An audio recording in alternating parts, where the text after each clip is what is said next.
Bien, chicos, sean bienvenidos una vez más.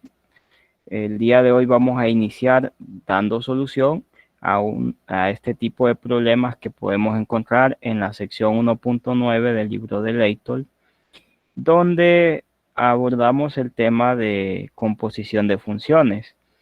Es un tema que ya se ha visto anteriormente, pero vamos a hacer memoria de él en esta clase.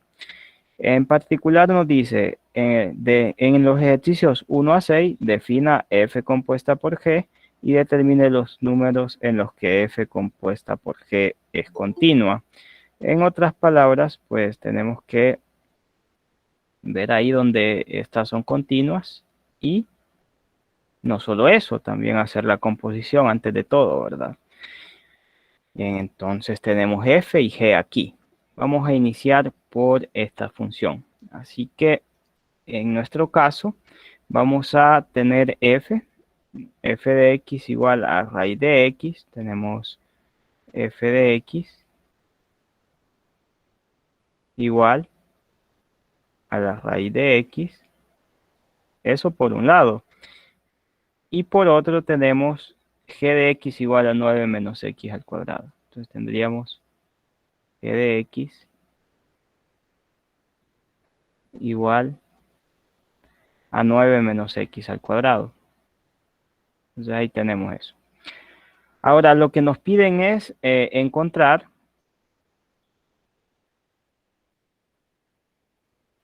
f compuesta por g. Y además de encontrar f compuesta por g,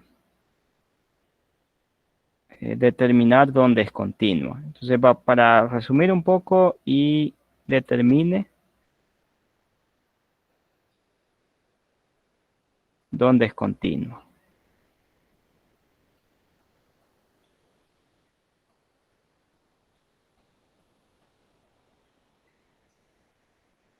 Y vamos con la solución. Para solucionar este problema, lo primero que tenemos que, lo primero que tenemos que definir es qué significa esto de f compuesta por g. Es un tema que ya hemos visto en 110, pero en esta clase también lo volvemos a ver. Y aquí en esta presentación, pues podemos observar que justamente f compuesta por g no es nada más ni nada menos que evaluar g en la función f. Entonces, cuando hablamos en este caso de f compuesta por g de x, estamos hablando de f evaluada en g de x. Ah, bien. Entonces, ¿quién es g de x? G de x es esta función que tenemos aquí. Entonces, aquí vamos a evaluar en g de x, que es 9 menos x al cuadrado. Bien, luego de ello, ¿qué tenemos que hacer? Después de esto, lo que hay que hacer es lo siguiente. Vamos a evaluar en esta función. Vamos a evaluar en f y vamos a sustituir la x que tenemos aquí, por cierto, por esta expresión que está encerrada dentro de los paréntesis. Ahora, ¿eso qué significa? Significa que aquí esta x se transformaría en justamente esta expresión, 9 menos x al cuadrado. Entonces tenemos esa expresión.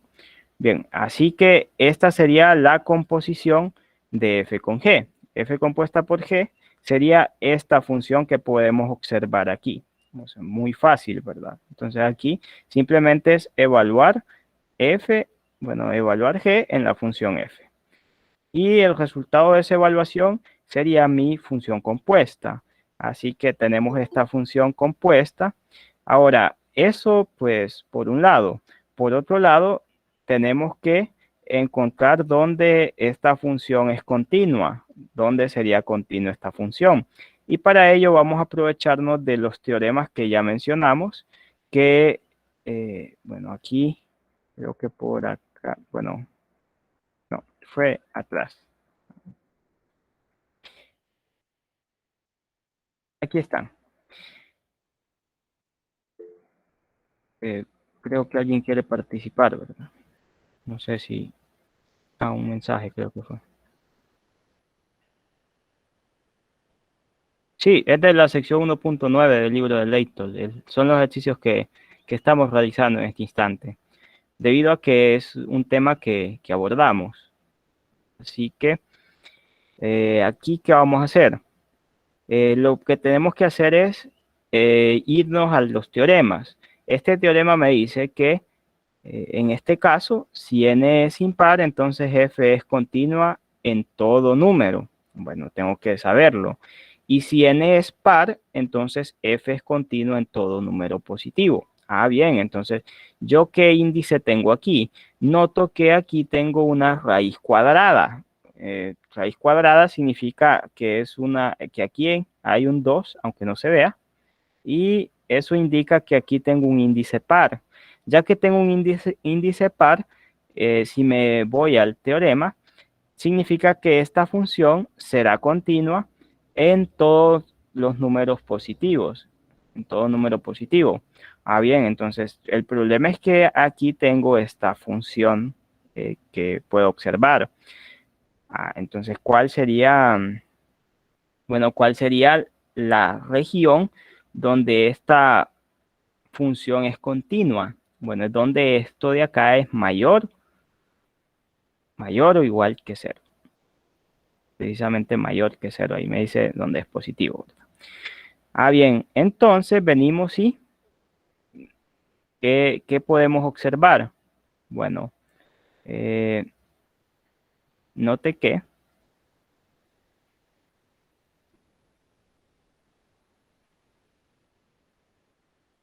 notemos que el dominio de la función, en otras palabras, recuerden que el dominio de la función, ¿cómo está definido? Aquí dice que es continua en todo número positivo, pero vamos a notar lo siguiente, que el dominio de esta función es, en este caso, el dominio de la función sería el siguiente. Tenemos dominio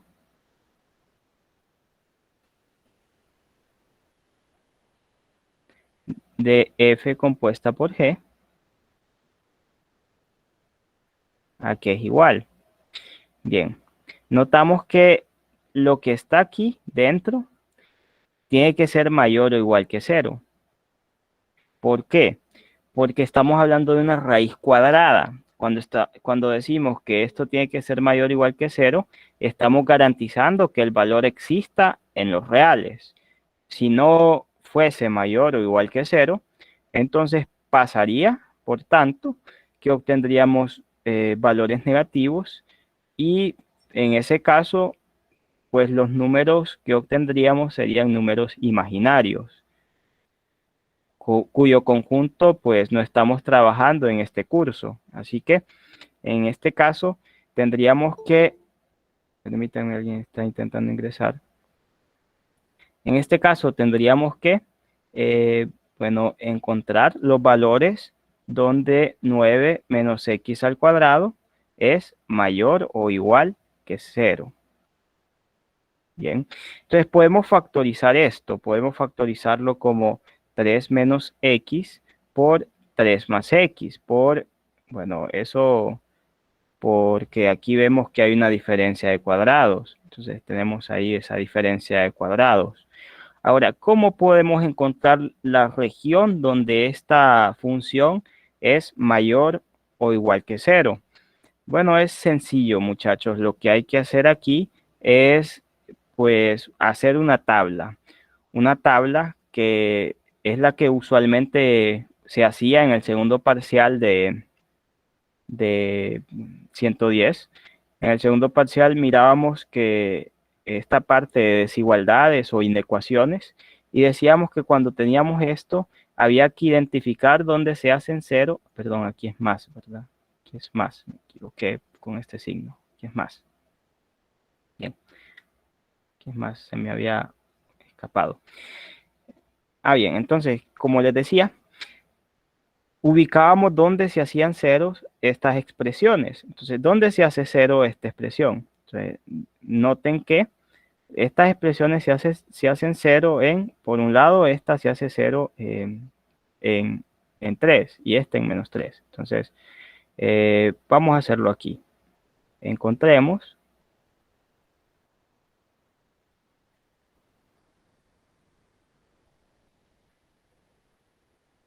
las raíces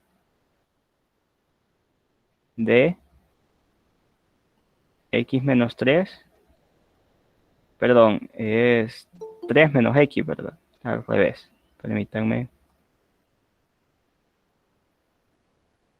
3 menos x por 3 más x. Entonces tenemos que encontrar dónde esto es igual a 0. Ah, bien, entonces vamos a encontrar eso y vamos a notar lo siguiente. Como estamos trabajando con esta parte, vamos a ver que 3 menos x por 3 más x igual a 0, ¿qué implica? Implica que 3 menos x es igual a 0, o debe suceder que 3 más x igual a 0. Bien, así que 3 tiene que ser igual a x, o x tiene que ser igual a menos 3. Entonces mando el 3 allá. Bien, entonces estas serían las raíces para esa expresión. ¿Para qué me sirve esto? Bueno, esto me sirve para ubicar en la tabla algunos puntos, que en la próxima tabla que estamos a punto de hacer. Bueno, entonces venimos y dibujamos la tabla. Venimos y decimos, bien, tengo aquí por un lado, tendría 3 menos x. Aquí por otro lado tendría 3 más x. Y aquí abajo el producto de ambos, que es 3 menos x por 3 más x. Bueno, ahora, ¿qué hacemos? Ahora, en esta pequeña tabla, vamos a hacer lo siguiente. Venimos y en esta tabla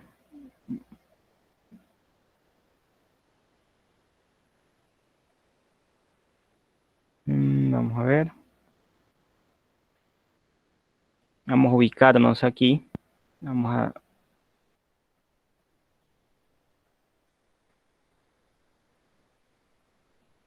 Entonces ahí tengo una división.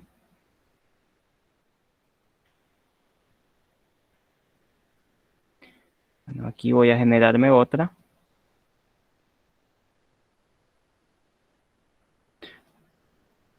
Ahora lo que me interesa aquí es, vean esto como si fuera una recta numérica. Entonces, aquí tengo como una especie de recta numérica. Entonces, lo que me importa aquí es lo siguiente. Voy a ubicar algunos puntos. ¿Cuáles puntos son esos? Pues son los puntos donde esta función se hace 0.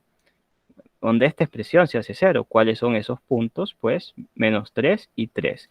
Y los debo ubicar en orden. Entonces, en el orden, recordemos, el número que está más a la izquierda es el menor. Así que aquí vamos a ubicar ese punto que es, pues en este caso, menos 3. Y por acá vamos a ubicar este otro punto que sería 3. Bien, entonces ubicamos esos puntos. Luego de ubicar esos puntos, cuando ya los tenemos, ¿qué hacemos? Pues ahí cerraríamos nuestra tabla. Bien, entonces ahí tenemos la tabla. Vamos a colocar acá un espacio para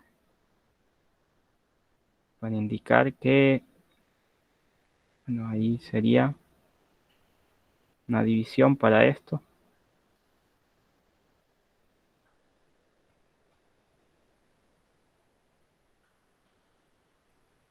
Luego aquí hagamos esto.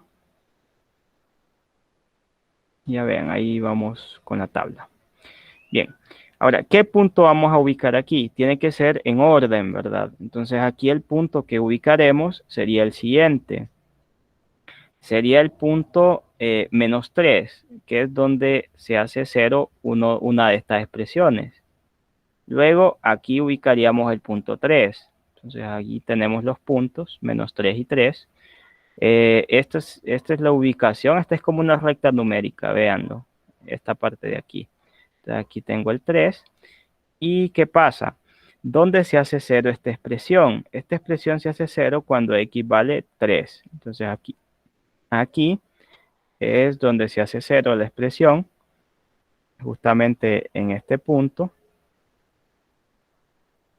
En este punto que tenemos aquí.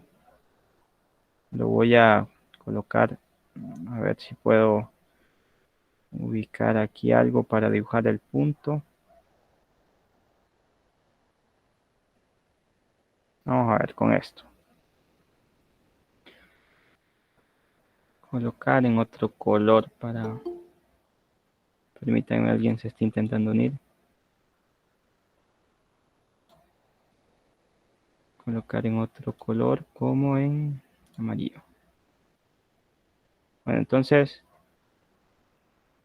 lo que voy a hacer es este punto que observo aquí, este punto que tenemos, voy a hacer más grandecito, lo comprimo y lo mando para aquí. Bueno, aquí es donde se hace cero esa función, aquí en este punto. Ahora, ¿qué sucede en este punto? Pues es donde se hace cero la función. ¿Y qué noto? Pues noto que si me acuerdo de 110, aquí a la derecha o izquierda de este punto habrá lo que llamamos un signo ya sea positivo o negativo. Entonces ahí habría que analizar qué pasa a la derecha, qué pasa a la izquierda. Aquí depende de los gustos de cada quien, ¿verdad? Hay maestros que dicen, bien, evaluemos en un punto a la derecha de 3 a ver qué signo tiene esto. Entonces, por ejemplo, en 4, dicen 4, 3 menos 4 es menos 1. Entonces el signo de aquí sería un signo negativo, nos dicen. Hay profesores que así lo hacen para poder hacer esto. Luego dicen, bueno, evaluemos aquí en esta zona a ver qué sucede. Evaluemos en 2, por ejemplo. Entonces vemos que el signo es positivo. Entonces aquí el signo es positivo y aquí también el signo será positivo. Bien, en cambio, cuando tenemos esta otra expresión que está aquí, esta expresión, por otro lado, ¿dónde se hace cero? Esta expresión se hace cero, pues en este otro punto, en 3. Esta es la otra raíz. Entonces, ahí se hace cero esta expresión. Entonces, hay profesores, como les digo, que toman eso de referencia y dicen, bien, aquí el signo sería positivo porque noto que si evalúan un punto por acá, obtengo valores positivos. Entonces, aquí es positivo, aquí sería positivo y acá negativo. Entonces, aquí es eso que tendríamos. Entonces, esto es a la derecha de 3, de menos 3, perdón, los valores son positivos. En este punto es donde se hace cero esta función y a la izquierda son negativos. Caso contrario, cuando la variable tiene un signo negativo acá, ¿verdad? Esos son casos, ¿verdad? Que uno puede aprenderse de esa forma. Y si no es así, pues evaluar a la derecha e izquierda del punto y ver cómo se comporta el signo. En realidad lo que nos interesa es el signo, no tanto el valor que vamos a obtener, sino el signo para ubicarlo en esta tabla. Luego, recordemos que estamos multiplicando aquí estas dos expresiones. Entonces, si en esta región los términos van a ser negativos para esta expresión y para esta otra los términos van a ser negativos, perdón, positivos, va a haber una multiplicación de signos y más por menos da menos. Entonces, ahí menos, más por más da a más y menos por más da a menos.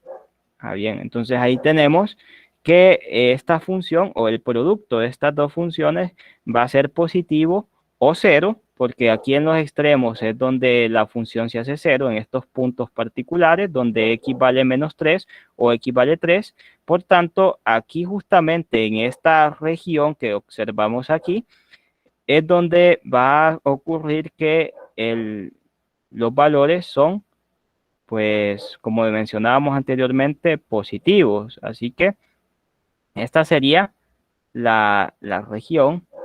Esta sería la región que estaría considerando, ¿verdad? Recordemos que es donde, en este caso, como estamos trabajando con una raíz cuadrada, es donde estos valores son mayores o iguales que cero. Entonces volvamos a la diapositiva anterior.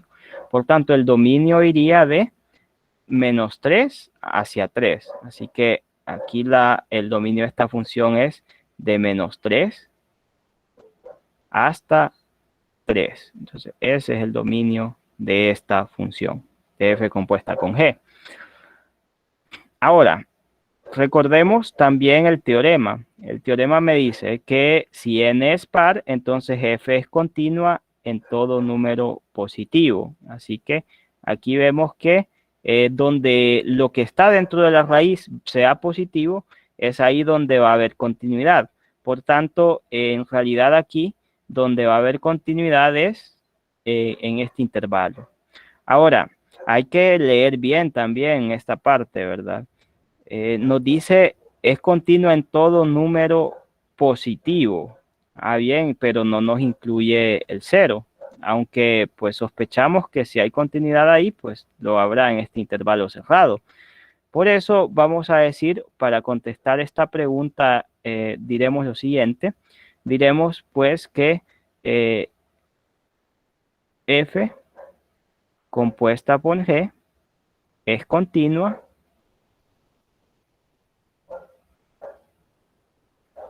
en el intervalo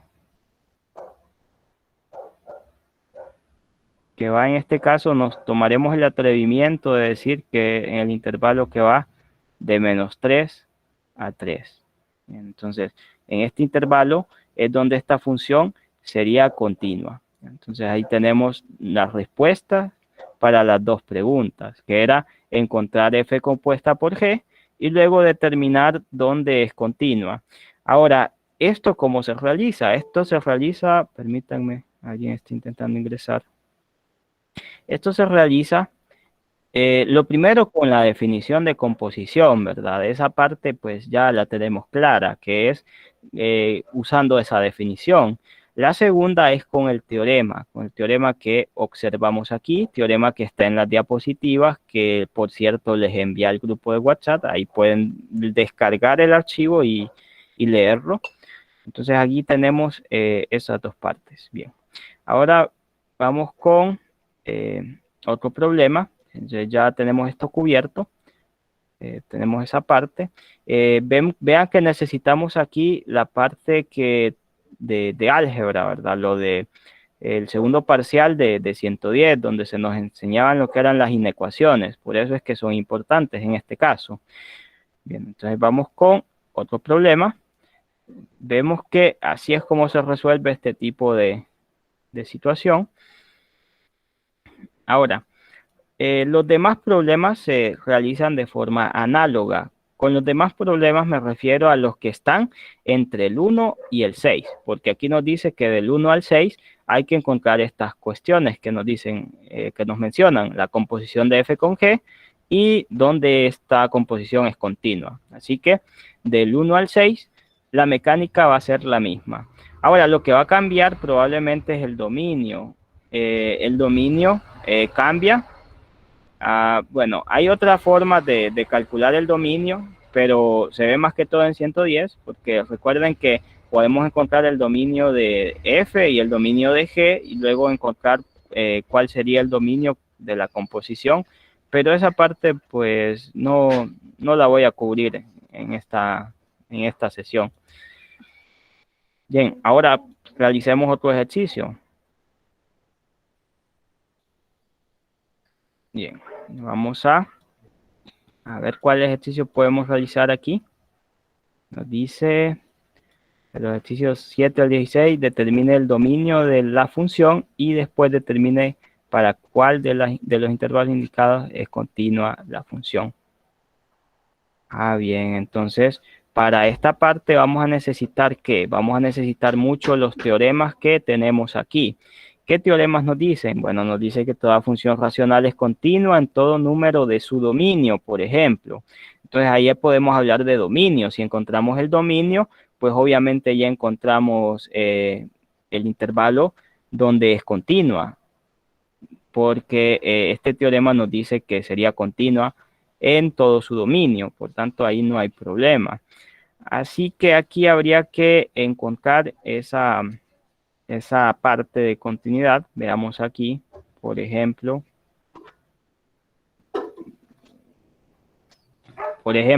este que tengo aquí, este problema. Ahora, este problema es t sobre t al cuadrado menos 1. Entonces vamos a analizarlo. Veamos. Este sería mi segundo problema. Les voy a numerar para diferenciarlos. Este sería mi problema 1, el que abordamos en la clase, ¿verdad? Así que vamos a nuestro segundo problema, problema 2, donde tendríamos la siguiente función. Tenemos f de t igual a 1 sobre t al cuadrado menos 1. Entonces, f de t igual a, perdón, era t, ¿verdad? T sobre, permítanme aquí, se me dificulta dibujar.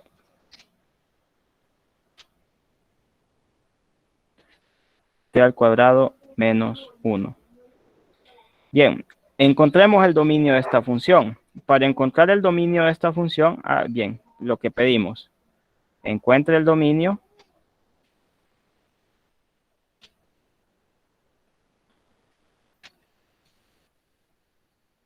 de f de t y donde esta es continua.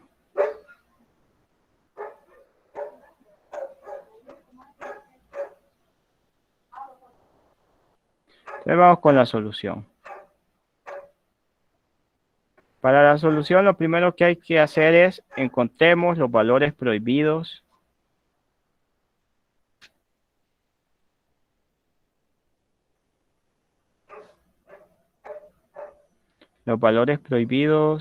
creo que así describe prohibidos, de f de t. ¿Cuáles son los valores prohibidos? Pues donde el denominador se hace 0. Entonces sería donde t cuadrado menos 1 igual a 0. Esto yo ya sé que es una diferencia de cuadrados. Se podría escribir como t cuadrado, t menos 1 por t más 1. Luego esto es t igual a, bueno, perdón, aquí es t menos 1 igual a 0. T menos 1 igual a 0. O t más 1 igual a 0. Entonces ahí tenemos eso de ahí. Por tanto, t sería igual a 1, despejando aquí. Y por otro lado, aquí podríamos tener, aquí tenemos t igual a menos 1. Bueno, entonces tenemos aquí estos valores. ¿Qué pasa con estos valores? Estos valores se llaman valores prohibidos. ¿Por qué? Porque si yo tomase estos valores en esta función, sucedería que el denominador se me haría 0. Y cuando el denominador se me hace 0, yo llego a una indeterminación. Entonces, eso es lo que sucede. Por eso se le llaman valores prohibidos. Ya que estos son valores prohibidos, ¿qué va a pasar con mi dominio? Bueno, el dominio de esta función sería, en todo caso, el dominio de f sería igual a los reales menos los valores prohibidos, que son menos 1 y 1. Estos son los valores prohibidos. Bueno, luego por teorema,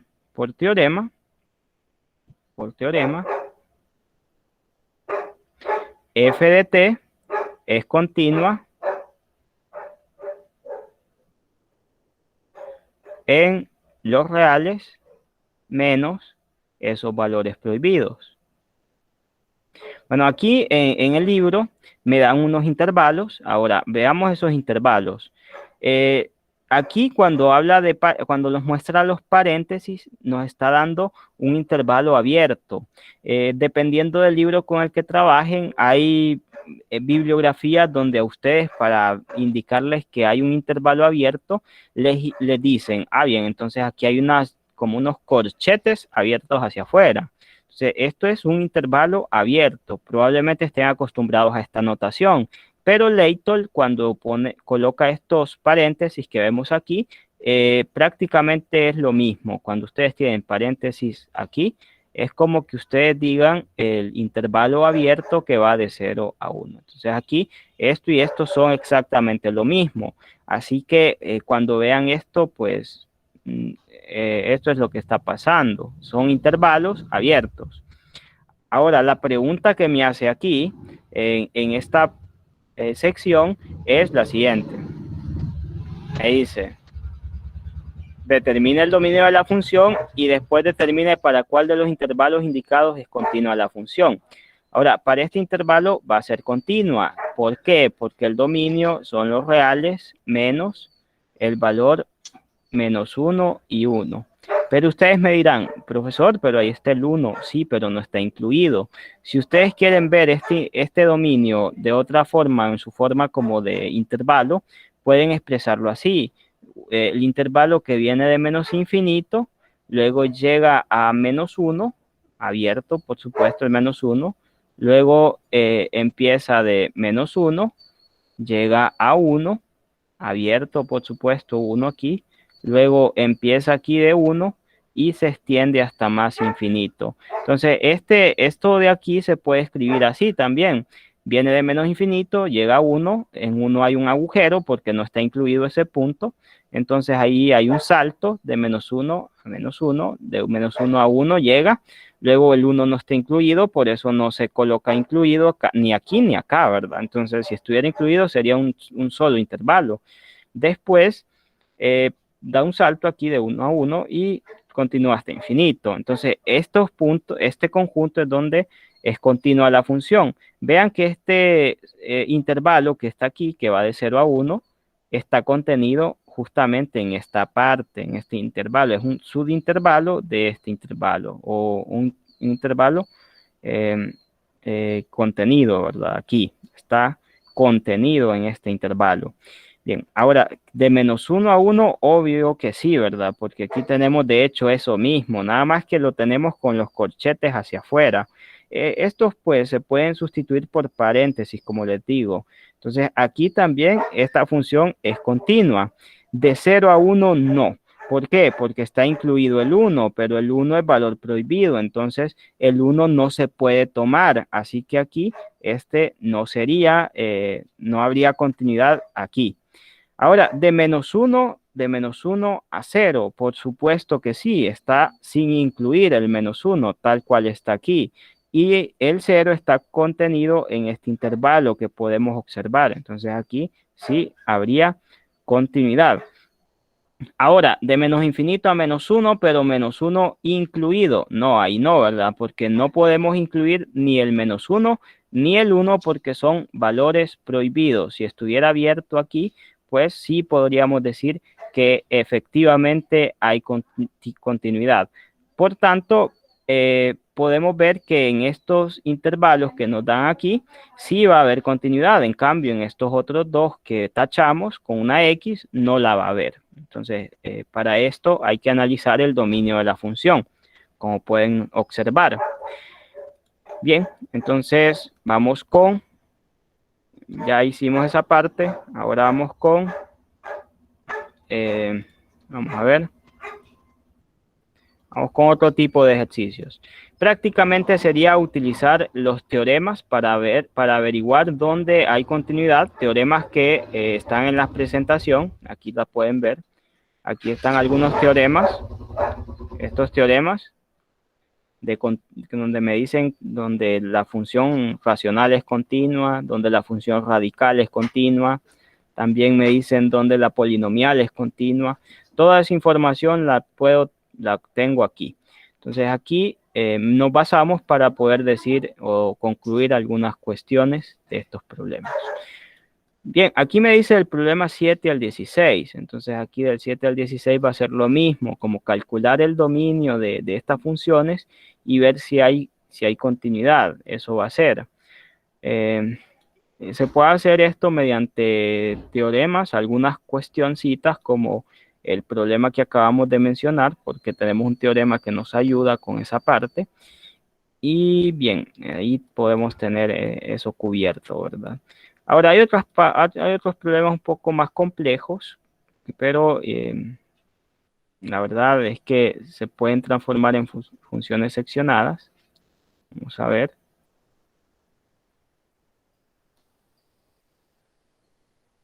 Por ejemplo, esta función seccionada se ve un poco más compleja. Lo que hay que analizar es si hay continuidad en estos puntos. Para analizar si hay continuidad, pues ya mencionamos que las funciones polinomiales son continuas, pero el detalle está en que en estos lugares donde ocurren esos quiebres, donde la función cambia, donde toma otro sentido, pues entonces en esos lugares hay que hacer lo siguiente, hay que analizar si existe la posibilidad de continuidad. ¿Cómo?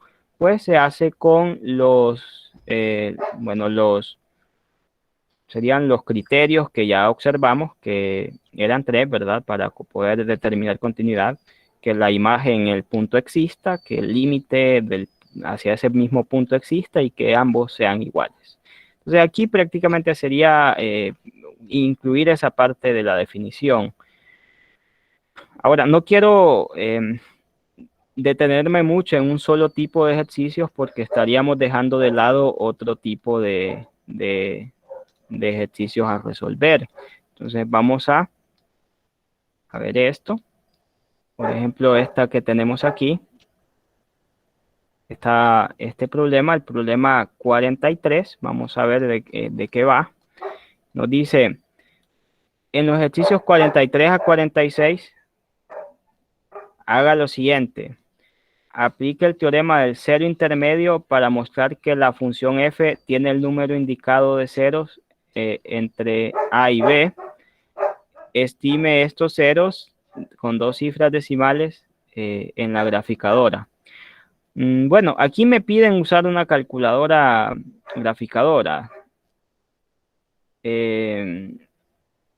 Bueno, no tenemos calculadora graficadora, pero vamos a ver cómo podemos hacer esto. Vamos a ver si en GeoGebra es posible. Lo observaremos. Pero vamos a hacer lo siguiente. Tenemos f de x igual a 3, a x al cubo menos 6x más 3. Entonces, aplica el teorema del cero intermedio para mostrar que la función f tiene el número indicado de ceros entre a y b. Bien. Entonces vamos a el teorema, ¿verdad? Teorema del cero intermedio. Entonces venimos y recordamos el teorema del cero intermedio, que lo tenemos aquí también, por cierto. Aquí tenemos todos esos teoremas. Los tenemos en las presentaciones que les he enviado. Entonces tenemos teoremas de continuidad, definiciones de continuidad en un intervalo, continuidad por la derecha e izquierda. También en un intervalo semiabierto. Y aquí tenemos el teorema del valor intermedio, seguido por el teorema del cero intermedio. Ahora, este teorema, si nosotros hacemos memoria, lo que nos indicaba era lo siguiente, que si nosotros teníamos una función continua en un intervalo que va de A a B y teníamos signos distintos en las imágenes, entonces podríamos garantizar que ahí había un cero. Eso es lo que nos decía prácticamente en resumen. Bueno, pero para eso tenemos que cumplir con todas las hipótesis para poder decir que se cumple, ¿verdad? Dice, si la función f es continua en un intervalo cerrado y si f de a y f de b tienen signos opuestos, entonces existe un número c entre a y b tal que f de c igual a 0.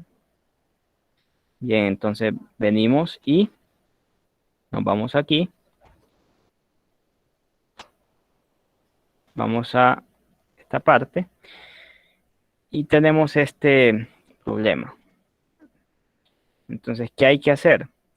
Lo que hay que hacer para indicar si hay ceros, en primer lugar, es revisar si se cumplen las hipótesis. Bueno, entonces, ¿cómo hacemos eso? Evaluar en los extremos. ¿Para qué? Para ver si en esos casos, pues en estos extremos, sucede lo que mencionamos, que tendríamos signos distintos. Entonces, vamos a hacer un espacio aquí. Entonces, la función es esta, notémosla. Entonces, si yo evalúo f, aquí de la f del problema 43, en estos son los extremos del intervalo, o sea que el intervalo va de -5 a 5. Esos serían los extremos. Este es el intervalo. Va de -5 a 5. Y se me dice aquí que si yo evalúo -5, la función es continua, ¿verdad? Obviamente es continua por teorema. Hay un teorema que dice que toda función polinomial será continua. Entonces aquí, por esa parte, no nos preocupamos, no hay ningún tipo de problema. Garantizamos que esto es continuo por teorema. Así que eso pues es un problema menos, porque aquí nos dice que f tiene que ser continua en ese intervalo. Esa parte está cubierta por el teorema que acabamos de mencionar. Y ahora sí, vamos con la parte que nos interesa, que es evaluar en los extremos para ver qué obtenemos. Entonces aquí sería -5 elevado al cubo menos 6 multiplicado por -5 más 3. Entonces ahí tenemos -5 al cubo menos 6. Ah, bien, entonces el resultado de esto sería, ahí podemos usar la calculadora. Entonces podemos irnos aquí y usar nuestra calculadora. Sería 5 al cubo, ¿verdad? Vamos a ver aquí al cubo. 125, pero como hay un menos ahí, recuerden, sería menos por menos por menos, queda negativo. Entonces aquí es menos 125. Luego aquí menos por menos da más. 6 por 5, 30 más 3. Entonces eso de nuevo lo podemos hacer en la calculadora. Y bueno, se nota que va a ser negativo, ¿verdad? Porque imagínense, tengo 30 más 3 menos 125, me dan menos 92. Entonces ahí el resultado pues es menos 92. Ah, bien, para que el teorema o para que las hipótesis del teorema se cumplan, necesito ahora que el signo de f de 5 sea positivo, que intuyo lo va a ser. Entonces sería 5 al cubo menos 6 por 5 más 3. Entonces aquí sería 125 menos 30, porque sería menos por más 3. Entonces de nuevo vamos a la calculadora y aquí observo que sería 125 menos 30 más 3, 98. Entonces ahí tengo mi resultado, 98. ¿Qué pasa aquí? Pasa que aquí por un lado eh, el signo es negativo. Por otro lado aquí el signo es positivo. Entonces ahí es lo que está sucediendo. Bueno, eso es lo que está pasando. Así que garantizamos que ahí por lo menos habrá una raíz. Ahí va a haber una raíz. Eso pues es más que evidente debido a este, bueno, a este teorema que tenemos. Entonces, ahí tenemos la garantía. La función es continua, el intervalo que estábamos mencionando. Además de que es continua, vemos que f de a y f de b son de signos opuestos. Y por tanto podemos concluir que ahí va a existir una raíz para esta función. Bien, tenemos eso cubierto. Ahora, lo que me causa problema o incomodidad es que me dice, aplica el teorema del cero intermedio para mostrar que la función f tiene el número indicado de ceros entre a y b. Entonces, aquí me dice que tiene tres ceros. Ahora, yo sé que el teorema me dice cuántos, o sea, el teorema me dice si hay un cero, sí, me lo dice, pero no me dice cuántos. Entonces, ¿cómo le hago para saber o para decir si esto es cierto o no? Bueno, lo que hacemos es lo siguiente, y lo que yo haría en mi caso, ¿verdad? Yo tengo este intervalo que está aquí. Muy bien, yo lo tengo. Entonces, lo que puedo hacer es particionar este intervalo y ver qué pasa. Por decir así, ¿qué tal si yo tengo el intervalo que va de -5 a, por decir un número, de -5 a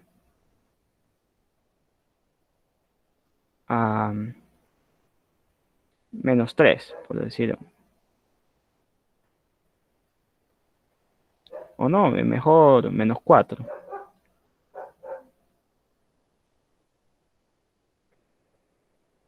De -5 a -4, pues vean que solamente cambia una unidad. Vean aquí, pasa que este intervalo está contenido en este otro más grande, que va de -5 a 5. O sea, este intervalo está contenido aquí. Ah, bien, entonces decimos, bueno, ¿qué tal si solo considero este intervalo? Ah, bien, entonces, ¿qué pasará si yo evalúo en -4? ¿Qué sucederá? ¿Será que el signo me sale positivo? ¿Será que el signo me sale negativo? Y para esta parte, muchachos, ahí me van a disculpar, pero yo sé que ustedes ya saben evaluar. Vean que aquí se los mostré cómo evaluar, pero para esta parte yo, por la cuestión del tiempo, me voy a auxiliar de un software llamado, bueno, Maple, para poder hacer esto de una forma un poquito más rápida y pues no aburrirles con esto, que es un tema ya de 110, ¿verdad? Factorizar, bueno, el evaluar, mejor dicho. El evaluar. Entonces les voy a, vamos a ahorrar un poquito de tiempo con esto, que ya se nos está terminando, entonces voy a hacerlo rápido aquí mejor, para que no, no lleve mucho tiempo. Entonces vamos a ver, mi función es f es igual a, y aquí recordemos quién es f. F es x al cubo menos 6x más 3. Entonces sería x al cubo menos 6 por x 3. Ahí tengo mi función y la voy a evaluar en menos 5. Menos 5 menos 92. Bueno, creo que eso fue lo que obtuvimos. Voy a revisar a ver si fue lo que obtuvimos. Sí, menos 92 fue lo que obtuvimos. Bueno, entonces no hay problema. Vemos que está bien ahí. Menos 92 fue lo que obtuvimos. Ahora voy a evaluar esa misma función, f, pero la voy a evaluar en otro punto. La voy a evaluar en menos 4. Menos 4, a ver qué sucede. Me da menos 37. No, la voy a evaluar en menos 3. A ver qué sucede ahí. Me da menos 6. A ver, en menos 2. Me da 7. Ah, bien, entonces yo veo que, miren muchachos, si yo evalúo f, yo evalúo f, ¿cierto? Si yo evalúo f en menos 5, voy a obtener que el resultado de eso es menos 92.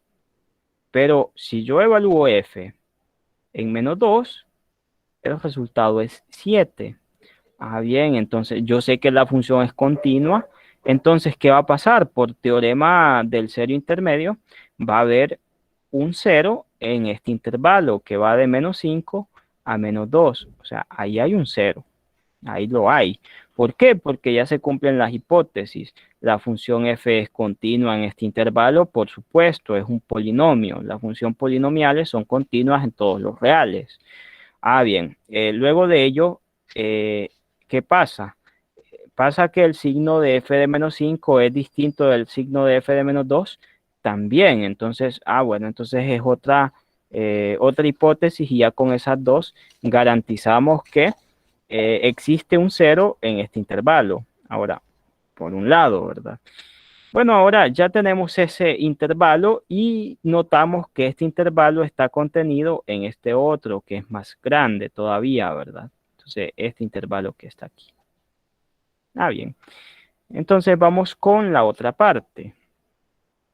¿Qué tal si yo evalúo f de -2 es 7? Bueno, ahora, ¿qué tal si yo evalúo en... Vamos a ver. ¿Qué tal si yo evalúo en 2 aquí? Vamos a analizar ahí. Entonces voy a analizar aquí esta función. ¿Qué tal si yo lo evalúo? Yo lo evalúo en -2 aquí. Me daba 7. Si yo lo evalúo en -1, me da 8.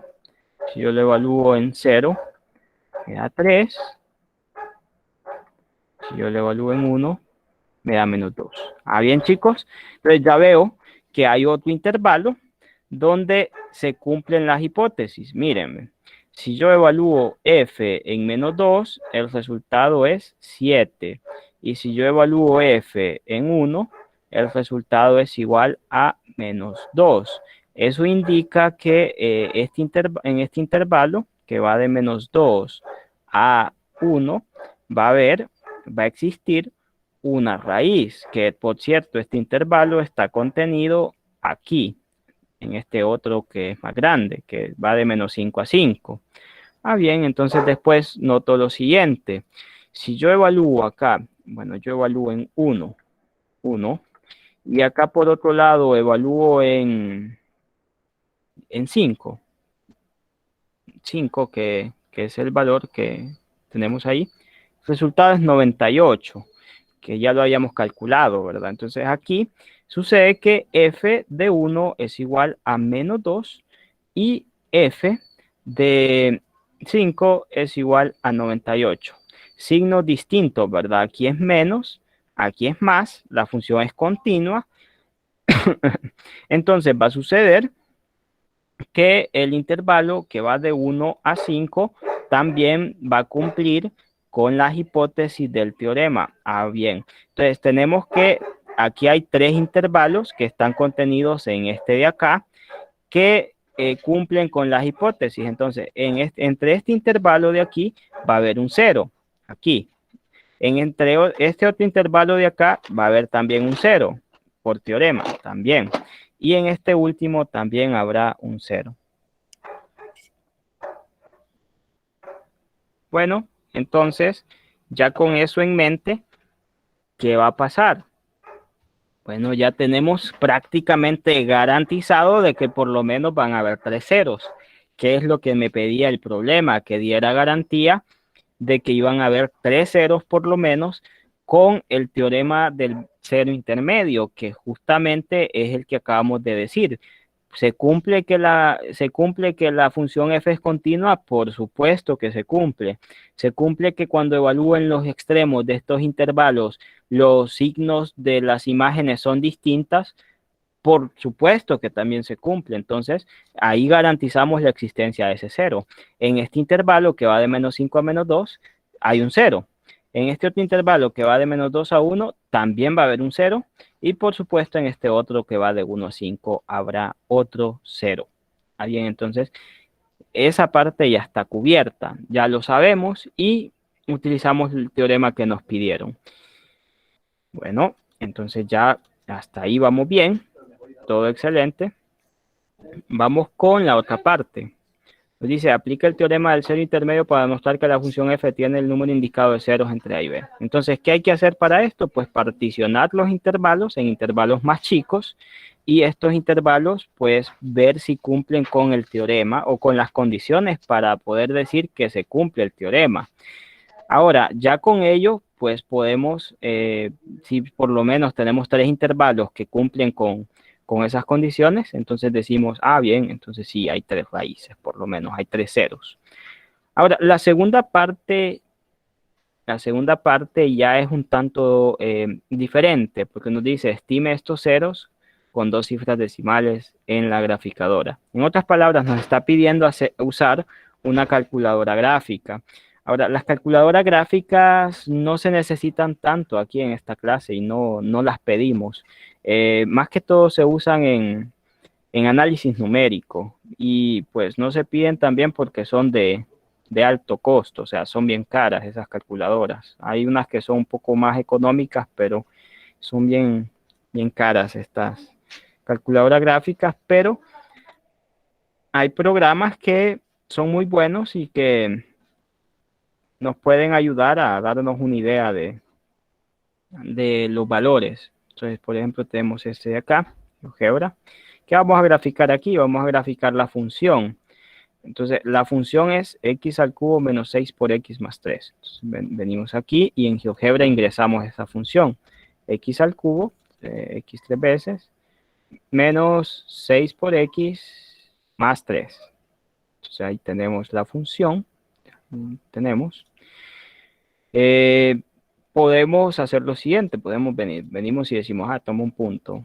Lo voy a colocar aquí y voy a ver si lo aproximo por acá, a modo que me quede sobre la gráfica. Entonces voy a ver, lo voy a acercar.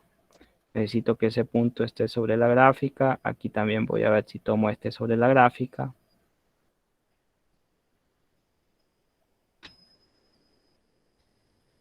A ver, lo ubico sobre la gráfica. No es muy preciso esto, ¿verdad? No es muy preciso, pero vamos a ver, lo vamos acercando y vemos que no estaba en realidad sobre la gráfica. Entonces, ahí.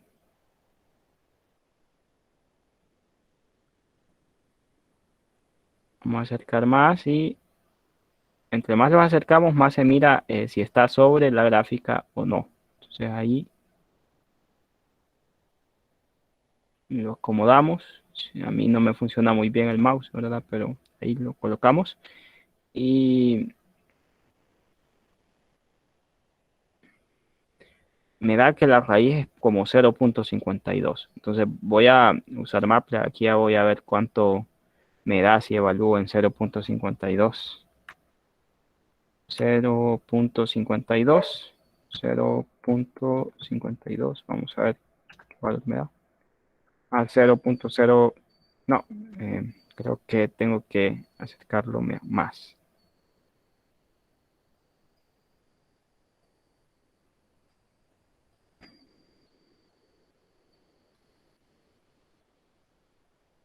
Entonces, vamos a ver. Este punto lo tomo y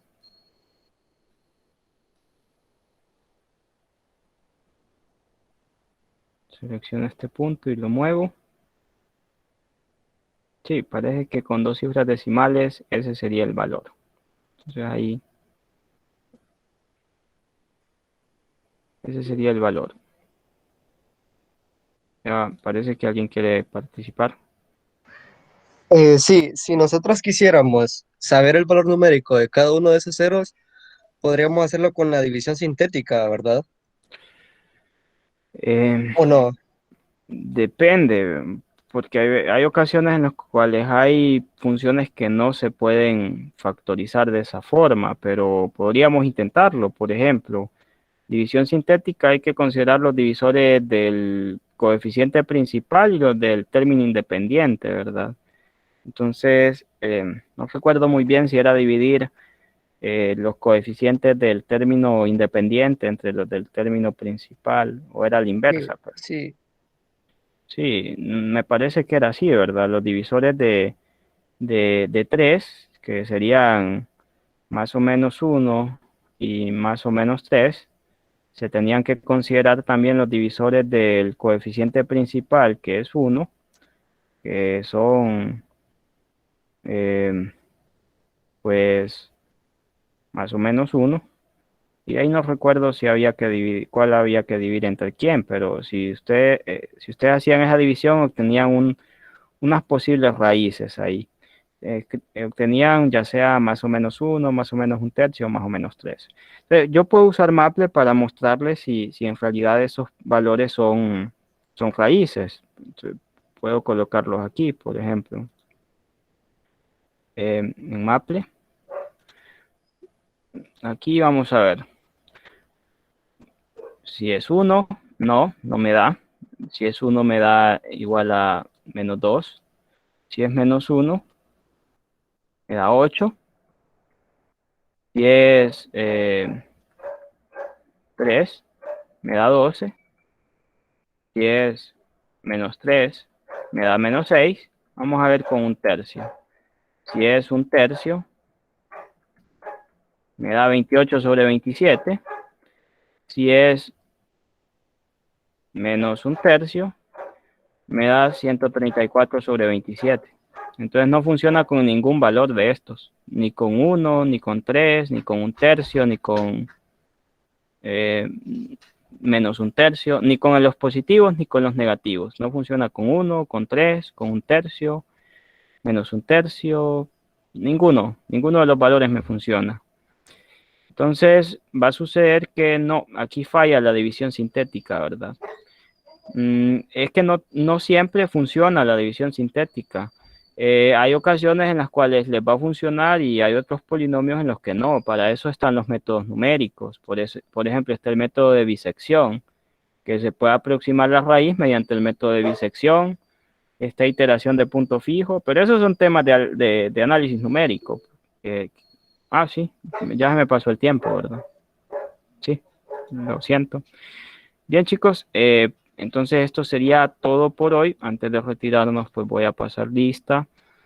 Y bueno, lamento haberme pasado un poquito de más, pero la verdad es que sí, muy buena pregunta, ¿verdad? No siempre se va a poder factorizar con división sintética.